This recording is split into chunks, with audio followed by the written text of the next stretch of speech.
আজকাল প্রায় সকলেই চুল পড়ার সমস্যা নিয়ে খুবই চিন্তিত। চুল উঠে মাথার সামনের অংশ ফাঁকা হয়ে যাচ্ছে, নতুন চুল কিছুতেই হচ্ছে না। আর এই সমস্যা ছেলে মেয়ে উভয়ের মধ্যেই দেখা যাচ্ছে। চুলের যত্নে রোজমেরি অয়েল খুবই উপকারী। নেট দুনিয়ায় এই রোজমেরি অয়েল আজকাল খুবই বেশি পরিমাণে দেখা যাচ্ছে। তাই ভাবলাম আমিও বাড়িতে বানিয়ে ফেলি। আর এই রোজমেরি অয়েল বানানোর জন্য এর সঙ্গে আমি আরও কয়েকটা জিনিস কিন্তু মেশাবো। আর সেটাই ভাবলাম তোমাদের সঙ্গে শেয়ার করি। তো পুরো ভিডিওটাকে স্কিপ না করে প্রথম থেকে শেষ অবধি দেখতে থাকো যে কীভাবে আমি বানাচ্ছি। আর এখনও পর্যন্ত যারা চ্যানেলটিকে সাবস্ক্রাইব করেনি তারা আমার চ্যানেলটিকে অবশ্যই সাবস্ক্রাইব করে রেখো এইরকম স্কিন কেয়ার এবং হেয়ার কেয়ারের ভিডিও পাওয়ার জন্য। তো চলো বন্ধুরা দেখে নেওয়া যাক। এই রোজমেরি অয়েলটা বানানোর জন্য প্রথমে আমি এখানে নিচ্ছি কারি পাতা। কারি পাতা কিন্তু আমাদের চুলের জন্য খুবই উপকারী। যাদের চুল পেকে যাচ্ছে তাদের চুলের জন্য কারি পাতা খুবই উপকারী। নতুন চুল গজাতে সাহায্য করে, চুল দ্রুত লম্বা করতে সাহায্য করে। তোমরা চাইলে রোজ সকালে 4 থেকে 5টা কারি পাতা কিন্তু খেতেও পারো। তারপর আমি এর সঙ্গে নিচ্ছি তুলসী পাতা, নিম পাতা।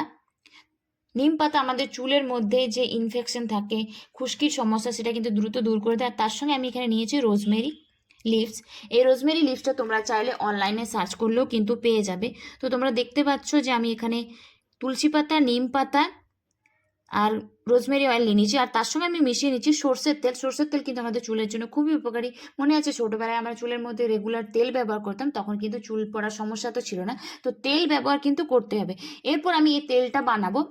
তো সবার প্রথমে একটা পাত্র নেবে, তার মধ্যে সর্ষের তেল বা নারকেল তেল তোমরা যেটা ব্যবহার করো সেটাকে দিলে।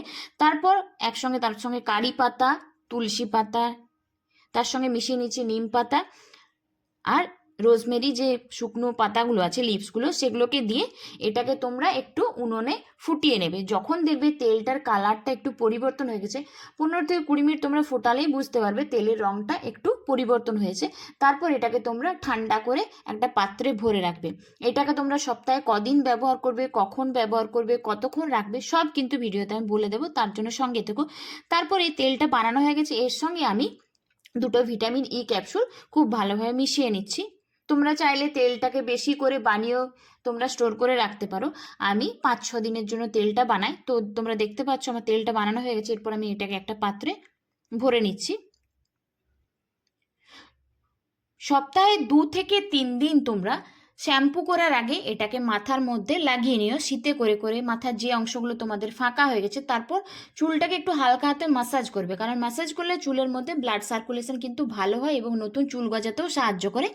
তারপর 15 থেকে 20 মিনিট কি আধ ঘন্টা তোমরা এটা রেখে দেবে, তারপর তোমরা শ্যাম্পু করে নেবে। তোমরা এই রেমেডিটা কিন্তু অবশ্যই ট্রাই করে দেখো। তো চলো বন্ধুরা, আজকের মতো টাটা।